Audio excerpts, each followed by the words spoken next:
I've been lucky enough to know a lot of creative, smart people in my life. And I can tell you now that a lot of them have given up on their dreams because they couldn't handle haters. There's only one trick when it comes to dealing with haters, and that's to understand them.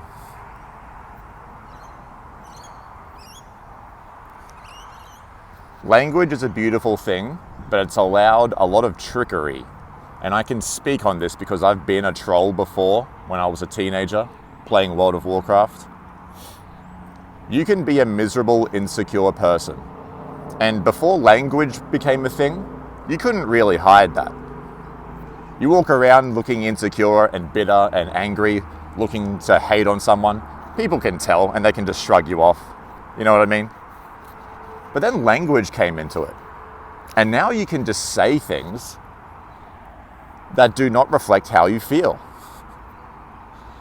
You can be a miserable, hurting, resentful, insecure person, and you can portray a confident, funny hater.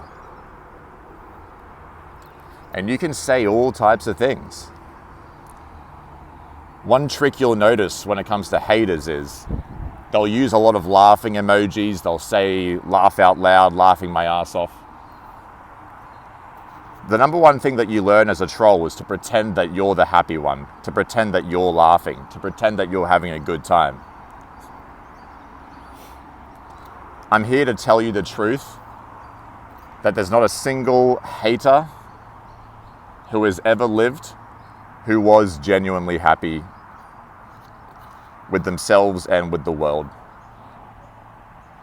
If you understand that, and you understand that their hate is projection and has nothing to do with you, and a lot of you will be saying this is very obvious, but the amount of people who give up on their dreams or are even afraid to chase their dreams in the first place because of this,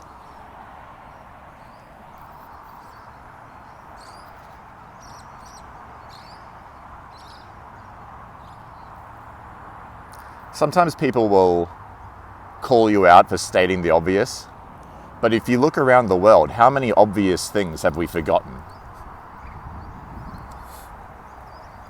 It's often true that the simplest things, the easiest things,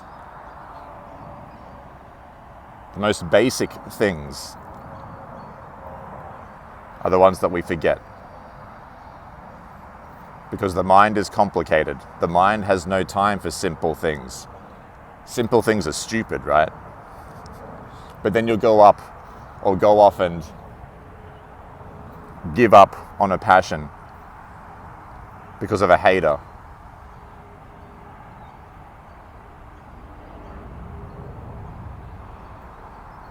No matter what you do in life, some people are never going to love you. And that's okay. And you know why? Because no matter what happens, some people are never going to be loving.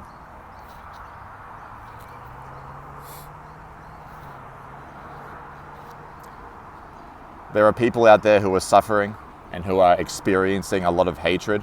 And if you bump into them, they're going to project that onto you. You need to ask yourself if that is a reason to give up on what you want. In the moment, it's very easy to forget, trust me. I encounter haters every day of my life. And in the moment, even if you deeply understand what I'm saying, there will always be this pull, this temptation to feel hurt and to feel discouraged. Just remind yourself.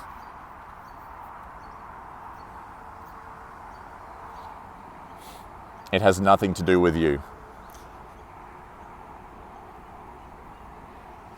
Just know that the person who popped into your comment section or drove past and yelled something at you, the second they're done with you, they're off to the next one. It had nothing to do with you.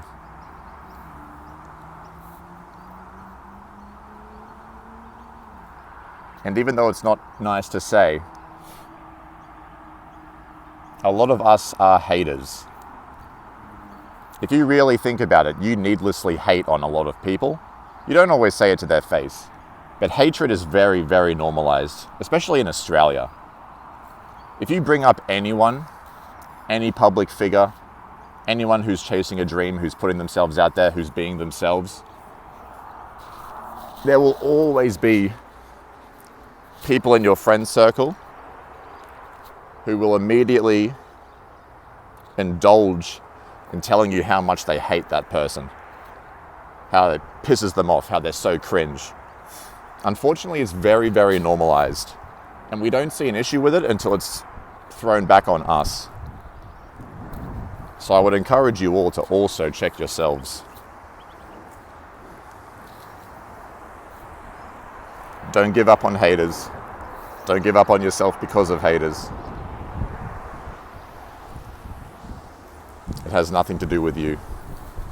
Keep going.